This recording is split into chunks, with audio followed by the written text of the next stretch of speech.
한 남자가 그 아내와 이혼하고 그 아내가 그를 떠나 다른 남자의 아내가 된다면 처음 남자가 그녀에게 다시 돌아가겠느냐?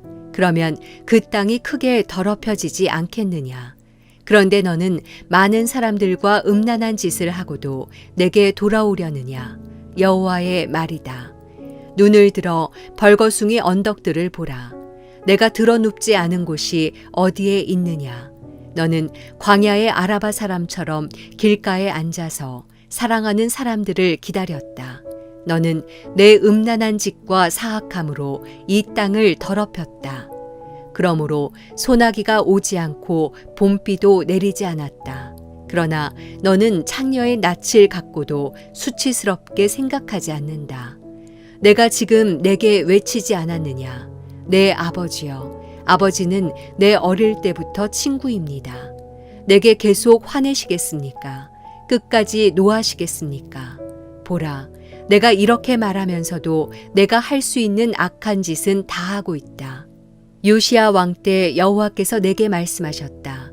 믿음 없는 이스라엘이 행한 것을 내가 보았느냐? 그가 모든 높은 언덕 위에 올라가 모든 푸른 나무 아래서 음란한 짓을 했다. 이스라엘이 이 모든 것을 행한 후에 내게 돌아올 것이라고 나는 생각했다. 그러나 이스라엘은 돌아오지 않았다. 이스라엘의 신실하지 못한 자매 유다가 그것을 보았다. 믿음 없는 이스라엘이 간음을 저지른 이 모든 일로 인해서 내가 그에게 이혼 증서를 주고 쫓아내 버렸다. 그러나 이스라엘의 신실하지 못한 자매 유다가 두려운 줄도 모르고 자기도 역시 나가서 음란한 짓 하는 것을 내가 보았다. 그가 음란한 짓 하는 것을 가볍게 여겨서 이 땅을 더럽히고 돌과 나무와 간음했다. 그러나 이 모든 것에도 불구하고 이스라엘의 신실하지 못한 자매 유다는 온 마음으로 내게 돌아오지 않고 거짓으로 돌아올 뿐이었다. 여호와의 말이다. 여호와께서 내게 말씀하셨다. 믿음 없는 이스라엘이 신실하지 못한 유다보다 의롭다는 것이 드러났다. 가서 이 말들을 북쪽을 향해 선포하여라. 여호와의 말이다. 믿음 없는 이스라엘아, 돌아오라. 여호와의 말이다. 나는 자비롭기 때문에 노한 얼굴로 너희를 향하지 않을 것이다.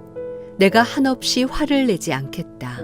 내가 내 하나님 여호와를 배반하고 모든 푸른 나무 아래서 이방 신들을 향해 내 행동을 흩뜨리고 내 목소리를 듣지 않았던 내 죄를 인정하기만 하라.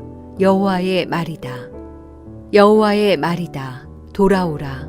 믿음 없는 자녀들아. 내가 너희 남편이다. 내가 너희를 한 성읍에서 하나를, 한 족속에서 둘을 선택해 시온으로 데려갈 것이다. 그리고 내 마음을 따르는 목자들을 내가 너희에게 주어 그들이 너희를 지식과 분별력으로 양육하게 할 것이다. 여호와의 말이다. 그 무렵 이 땅에서 너희 수가 증가해 번성하게 될 때 사람들이 여호와의 언약궤를 더 이상 말하지 않을 것이고 그것이 마음에 떠오르거나 기억되지도 않을 것이고 찾지도 않을 것이고 더 이상 만들지도 않을 것이다. 그때 그들은 예루살렘을 여호와의 보좌라고 부를 것이고 모든 민족들이 그곳으로 곧 여호와의 이름을 기리기 위해 예루살렘으로 모일 것이다. 그들이 더 이상 그들의 악한 마음에서 나오는 완고함을 따르지 않을 것이다. 그때 유다의 집이 이스라엘의 집과 동행해 함께 북쪽 땅에서부터 나와 내가 너희 조상들에게 유산으로 준 땅으로 갈 것이다.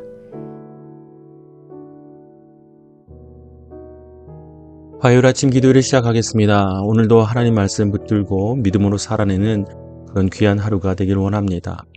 찬양의 가사처럼 우리가 우리의 삶으로 온전히 하나님 앞에 기쁨 되기를 원합니다. 그것이 우리 삶의 최고의 간구이며 또한 기대입니다. 이런 고백으로 이 시간 나아갑시다.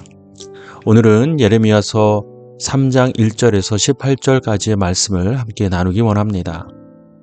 오늘 하나님께서는 다시 한번 이스라엘 향하여 음란 가운데 행했던 그들의 죄를 여실히 드러내시며 그들을 질책하시고 또 심판의 메시지를 전하고 계십니다. 그래서 남편과 아내의 관계를 들어 비유적으로 그들에게 말씀해주고 계십니다.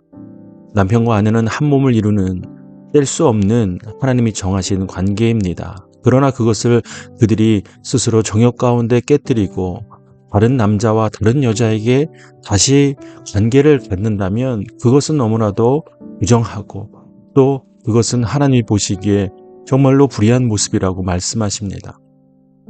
이 말씀을 하신 이유는 바로 이스라엘 백성이 하나님 앞에 그러한 모습을 보였기 때문입니다.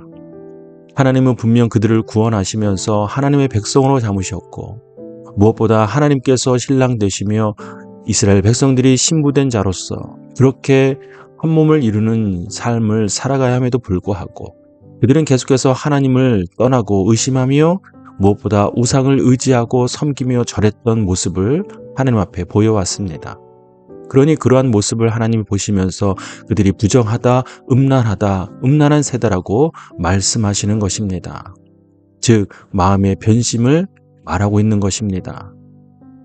우리도 함께 하나님 앞에 그 마음을 지키며 살아가야만 합니다. 마음을 변심하여 세상을 의지하고 세상에 나아간다고 한다면 그것은 곧 하나님 앞에 우리가 음란한 죄를 저지른 것과 다를 바가 없는 것입니다. 성적으로 음란한 것이 아니라 우리의 영적인 음란함이 우리 삶 가운데 있을 수 있다는 사실을 꼭 기억하십시오. 부지불식간에 우리가 세상을 의지하고 돈과 명예와 권력과 또 다른 어떠한 것을 하나님보다 우선하여 그것들에 절하고 의지하고 붙들고 또 마음을 둔다면 하나님께서는 그것을 결코 기뻐하지 않으시고 미워하신다는 사실을 꼭 기억하십시오. 성경에서는 하나님이 분명 질투하시는 하나님이라 말씀하셨습니다. 질투하시는 하나님은 불완전한 하나님의 성품을 드러내는 것이 아니라 온전한 하나님의 사랑을 드러내시고자 하는 하나님의 계획이 있는 것입니다. 사랑하는 여러분, 하나님께 돌아가십시다. 세상에 우리가 발을 딛고 살지만 세상에 마음을 더 이상 두지 않게 되기를 바랍니다. 그 대상이 누구이든 간에 무엇이든 간에 이제 우리의 마음을 온전히 하나님께만 두고 살아가기를 원합니다. 오늘 하루 그러한 믿음으로 살아내는 귀한 저와 여러분의 삶이 되기를 주님의 이름으로 축복합니다. 이제 각자 주시는 하나님의 말씀을 묵상하고 오늘 하루를 의탁하며 함께 기도하겠습니다.